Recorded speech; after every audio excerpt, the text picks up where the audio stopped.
What's happening YouTube? It is your boy Trev.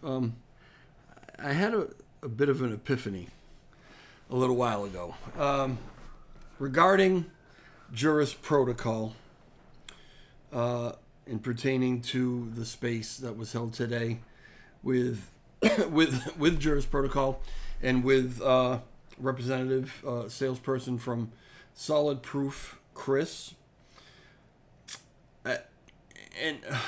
The best way to explain this to you, I'm going to start with an analogy, which I'm sure you all love because I do it all the time. So, when I was probably early 20s, I had this idea. At this point, my mother, we didn't own a house at that point. My mother was actually looking for a house. And so she had all the real estate books. And she would she would fold over the page of some of the houses that she was interested in and show me, and I would look at the houses. And it would always show you a picture of the outside of the house and then give you all the dimensions, give you all the specifics as far as bedrooms, bathrooms, land, the size, square footage, whatever. But if you wanted to see the house, and maybe this is the way they just did it back then, if you wanted to see the house, you had to call whatever real estate agent was handling that particular house, and they would take you to see the house. Well, very often, they take a picture of the outside, and it looks okay, but when you get there, inside of the house was a wreck. So you'd waste an awful lot of time going to view these different houses, and it's like, if I had known this ahead of time, I wouldn't have wasted all these hours of my day. So this is the idea that I had. I had, at that point, a digital camera.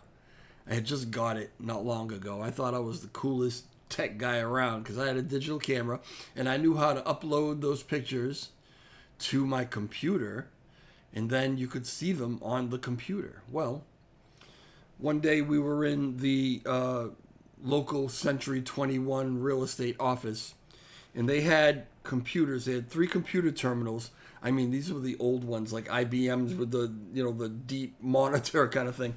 They had 3 of them set up on a table.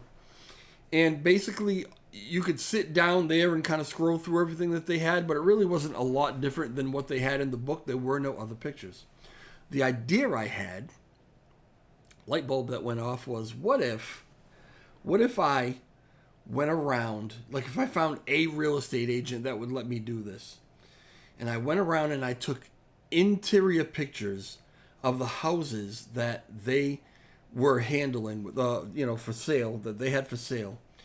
And I would even, maybe make some sort of website or whatever that I would post these pictures, the internal pictures for this particular realtor.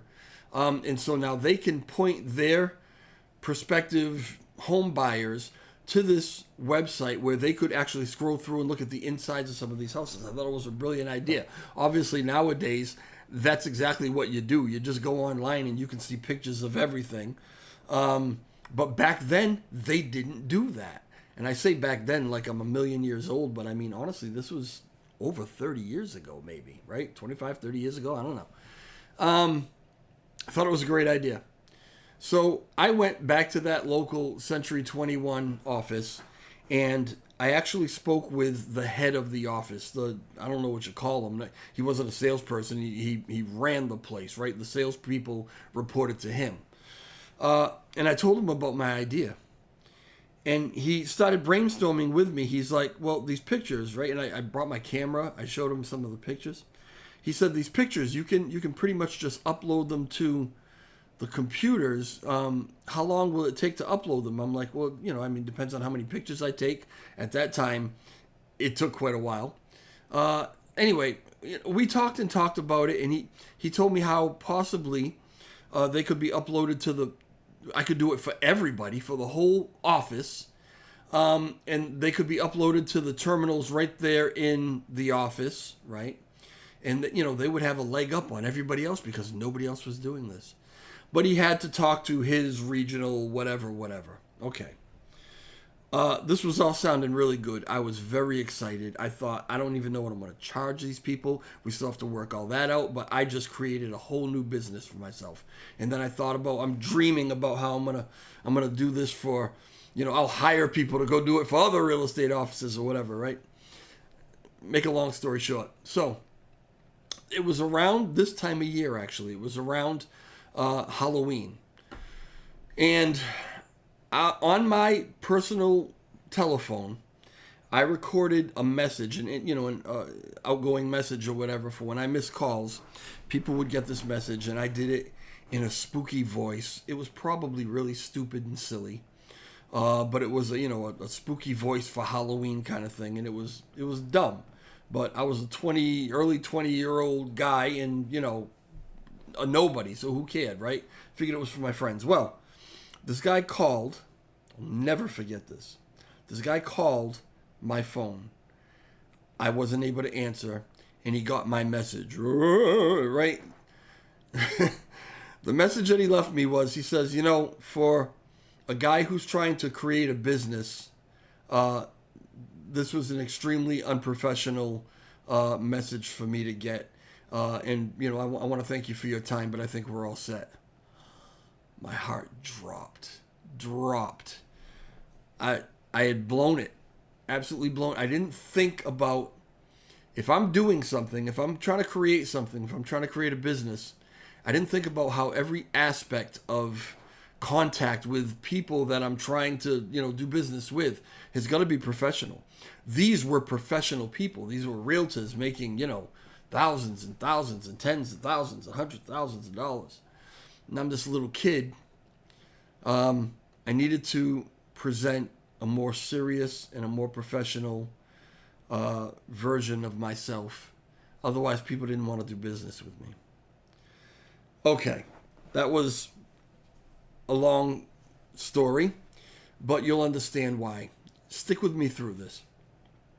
So I was listening to the space today while I was at work. I paying as much attention as I could, but I'm also, I'm driving, 77,000 pounds of truck and material, and I got people all around me that I can't see. I've got to concentrate mostly on what I'm doing so I don't run somebody over or back over somebody. So I'm trying to pay attention, but really I'm catching little bits and pieces of it.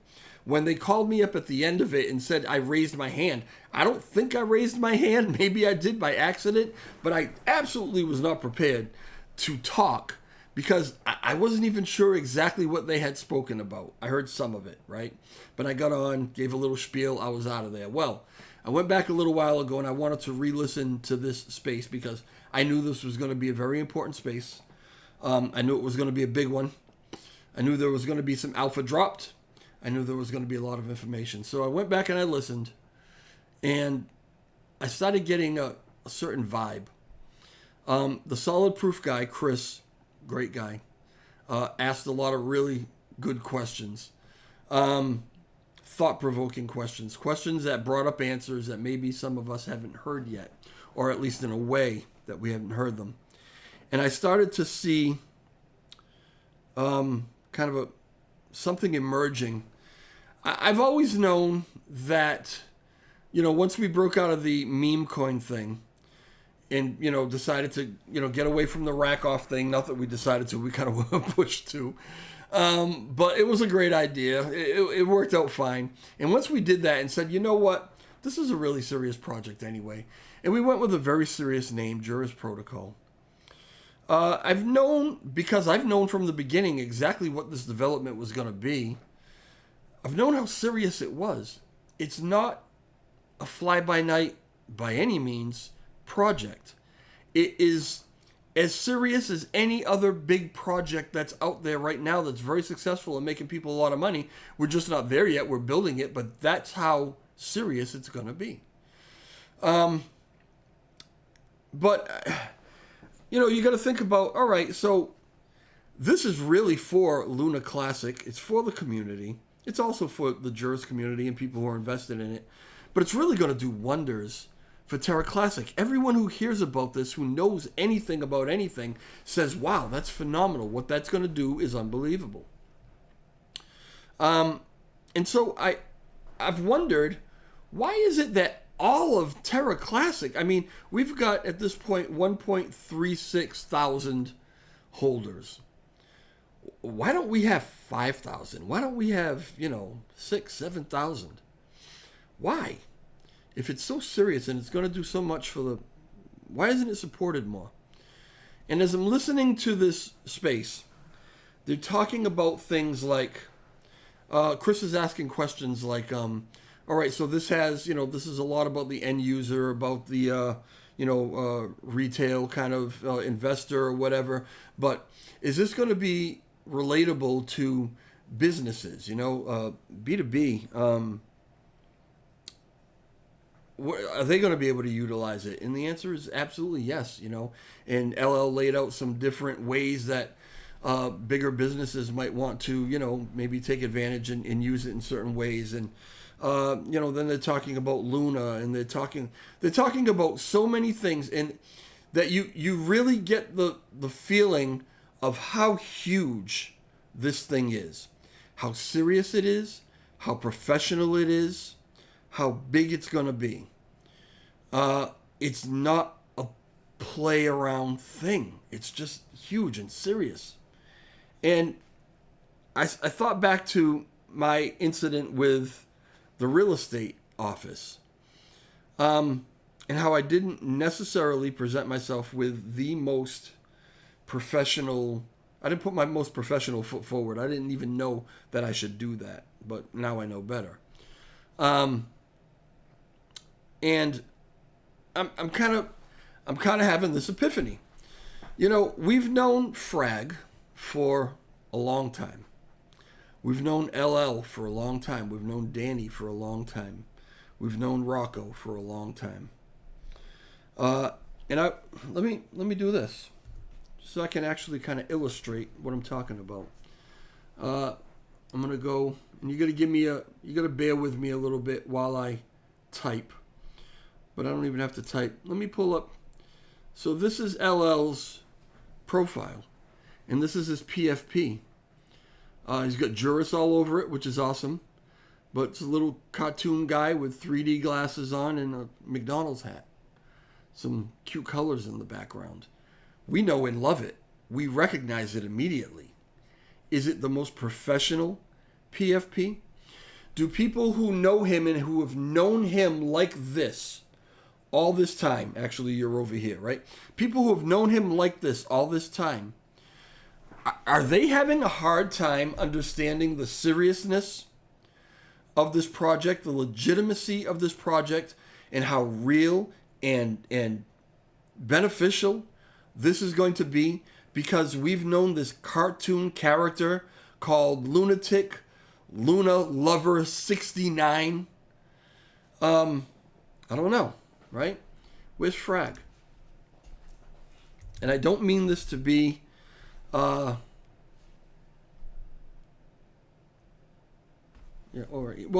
Frag changed his, which is awesome. But for the longest time, Frag had that little teddy bear thing, right?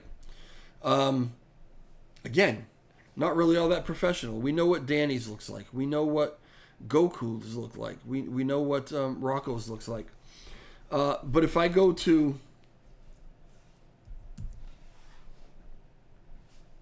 CZ,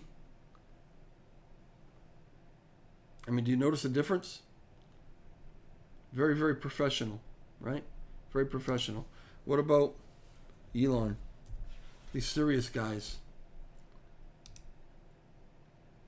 Picture of Elon, picture of space, Elon Musk. Very simple, very professional. Now it's an AI image of Elon, but still very simple, right?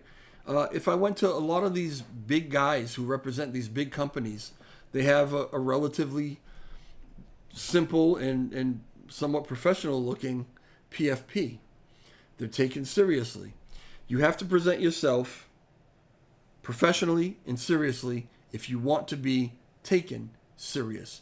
So would we have a hard time after all this time, everyone who's actually been involved in Terra Classic for a while, would we have a hard time looking at LL as a serious project developer, someone who could actually rescue Terra Classic, a leader in the space, a leader on the chain? Are we able... Can we look at him like that now after 3 years of seeing the little McDonald's guy? I don't know. I don't know. I can.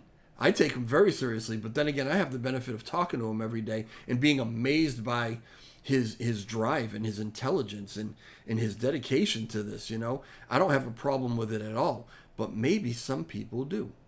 Maybe some people do. People that are already in the chain, that have just known him as this character. People who are coming from maybe out of the chain, who really don't know him, that say, oh, wow, they're redoing Anchor? Really? Who's doing it? Oh, this guy? That's who's doing it? Oh, okay. I mean, I don't know. And maybe I'm being a little hypercritical, but listen, you guys know, I tell it like I see it. And the way I see it right now, and I don't know that this is absolutely the reason, but it stands to reason to me that maybe people aren't taking it all that seriously because we can't take that PFP serious. We can't take the persona serious. We started off again a meme coin, and we have a great time. We joke around all the time. We rib each other. This is what we do, right? But I've never gotten on with. I've never had the chance to. He does actually know who I am. I've been told he knows who I am. But, I would never get on with CZ and joke around with him the way that I joke around with these guys. I would never get on with even Dokwon, for that matter, and joke around the way that I joke around with these guys. Because to me, there's a difference. These are serious business people that I better put on my business hat and deal with them. That instills confidence. So I don't know. Right? Like I say, it's kind of an epiphany. It's kind of what I'm thinking right now. If it were me, after having this epiphany, I think that I would change my PFP. I think that I would keep maybe this profile, but I think maybe I would make another one, a very, very professional one, something that denotes the seriousness and professionalism of what is being built here, because it's no joke. And so maybe no part of it should be a joke. Just my thoughts for now. I don't know. Let me know what you think. Let me know what you think in the comment section. Let's talk about it. And LL had no idea that I was going to do this or say this or that I even thought about this. He's with his girl tonight. Maybe I would have had this conversation with him previous, but I'm sure he doesn't care, because this is my opinion. This is what I'm thinking right now. Tomorrow I might think, no, this is fine. But right now, after that conversation about how serious this thing is, I don't know. Let me know in the comment section. Please hit the like button for me if you could. If you're not subscribed to the channel, subscribe to the channel. Like LL was saying earlier in the space, I'm usually, if I'm available, because if I'm not available, he'll go to the next person for sure, because he wants to tell somebody what he's excited about. But if I'm available, I'm usually like the first one to get the info, the alpha. And if I'm available, even if I just got to put out a quick tweet, or I got to record something real quick and put it on Twitter or X or whatever, I'll do that. So follow my X account. It is at ed Treb, so it's ED capital TREB 001. Ed Treb. That's my Twitter account, my X account, and follow this YouTube channel, because this is where you'll get a lot of information, whether it's good, bad, regardless of what I'm thinking. I might be loving these guys right now, or something like this might come up where I say, maybe that's an issue. This is where you'll hear it. All right, I'll talk to y'all later. Ciao.